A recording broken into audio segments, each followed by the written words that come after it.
Education in emergencies responses are designed to protect children, allow continuity of learning, and use the opportunity to build back better.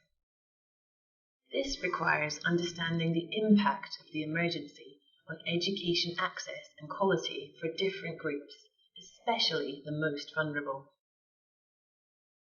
Finding this out requires conducting assessment and analyses of the situation, needs, assets, and vulnerabilities. The type of emergency and the context will determine the tools and approaches to be used. Wherever possible, education in emergencies assessment and analysis should be done jointly with other actors. This includes government, UN, international and national NGOs through established coordination mechanisms, usually the Education Cluster or EIE Working Group. This approach is more efficient, avoids duplication and minimises the burden on affected populations. Cross-cutting issues like gender,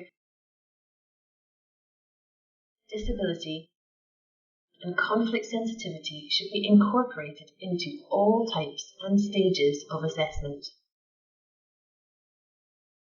These issues can only be addressed if they are properly identified through techniques which meaningfully involve children.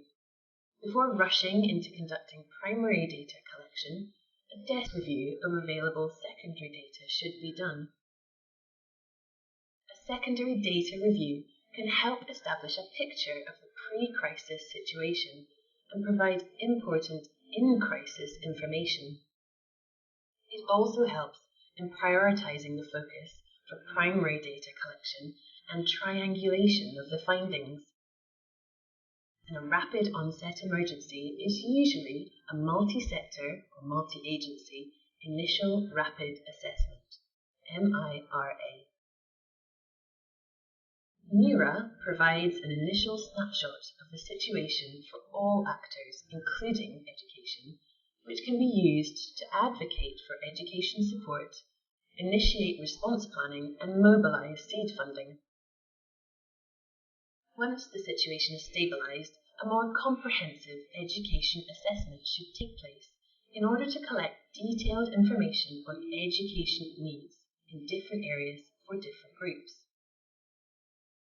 This will involve a range of stakeholders: students, teachers, school management, authorities, parents and communities, which also helps triangulation and prioritisation.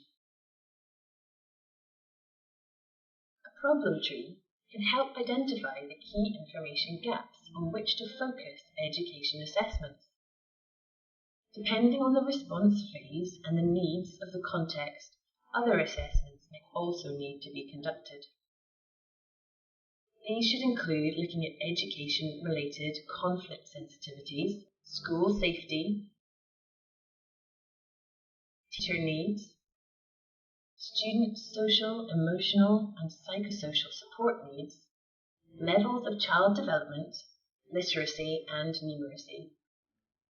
Findings from other sector assessment, for example child protection, livelihoods, health, nutrition and WASH, should also inform a holistic education in emergencies response design.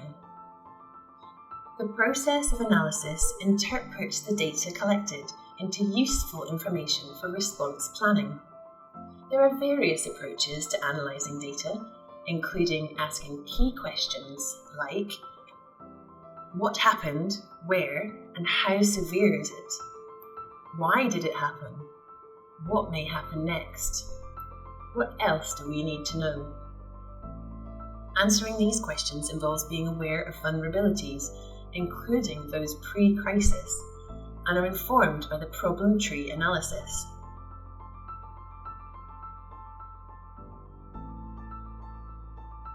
An analysis of the strengths, weaknesses, opportunities and threats, or SWOT, of the context, community, organisations and programmes can also help ensure that the response is designed to consider existing assets and capabilities and is feasible.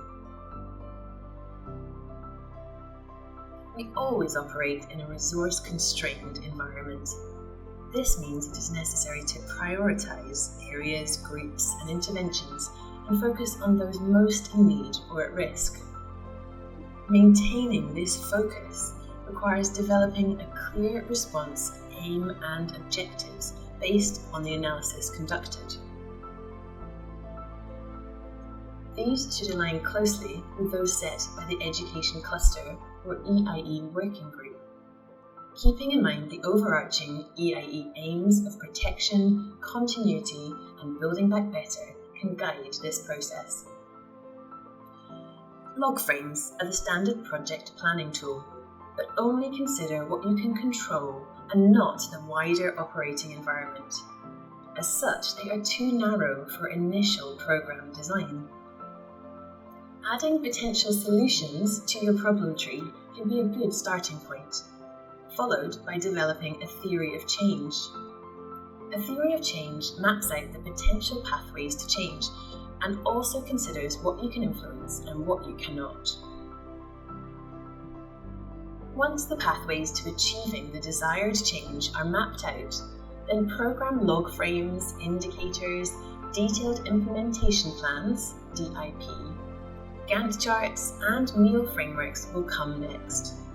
These are generic program management processes and tools for which guidance can be found in the PMD Pro materials.